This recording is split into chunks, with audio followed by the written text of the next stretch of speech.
Assalamualaikum warahmatullahi wabarakatuh. I will introduce myself. My name is Tiara Triarmi. I'm from PBIA with ID number 2402110013. USCDs, Past and Present.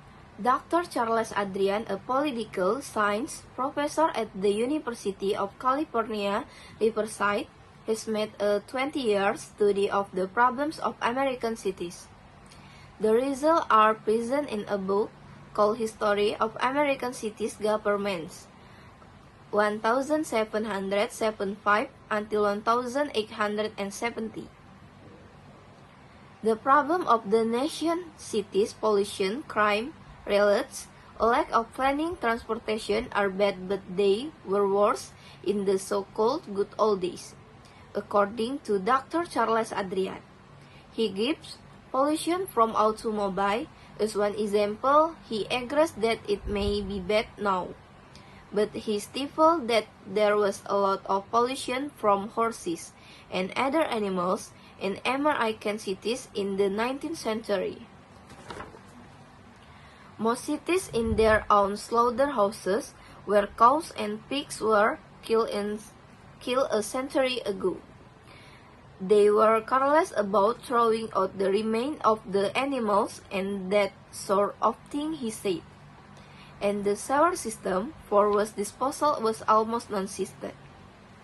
Some of the problems that bothered people living in the cities during that period are still with us: poor planning, problem in low income, neighborhoods, police relation, and public transportation. Pollution was a very important problem for the city governments in the last century, particularly with the regard to water supplies. Dr. Adrian said they had some idea that water could be polluted, but they didn't know how. Trying to get pure water was a big problem.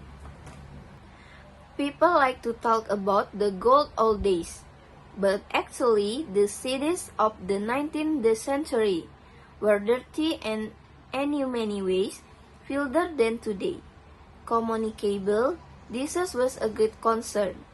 There was still smallpox and also yellow fever, malaria, cholera, and typhoid.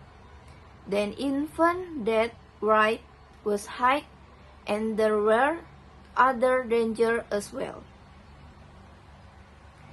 It is true that people were not being killed by cars. However, they often were killed or seriously injured by runaway horses. It was quite common, Dr. Adrian said. Crime was a great concern then too, according to Dr. Adrian.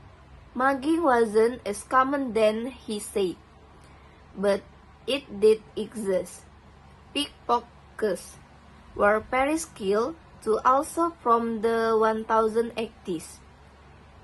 And there were a lot of summer ghetto riots. That wasn't just something from the 1960s. There were several causes, but basically it was because many people moved the cities from rural areas.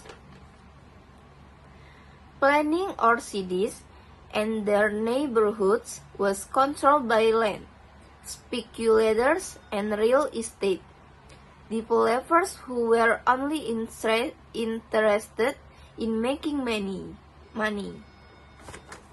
Finally, Dr. Adrian thinks that the situation and problem facing American cities have not changed so much, and he suggests that we look back at the past and try to learn from it.